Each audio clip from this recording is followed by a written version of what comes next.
never yun nangyayari.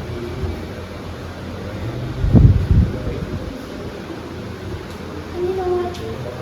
Parang may masisang ka. Hindi ko naman. Pero yun, after the wedding.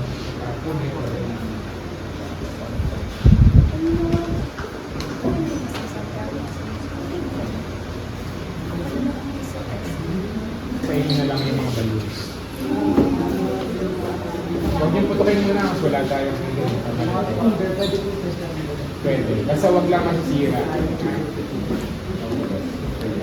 Ayan. Tapos, pagpasok niya, dapat dala niyo na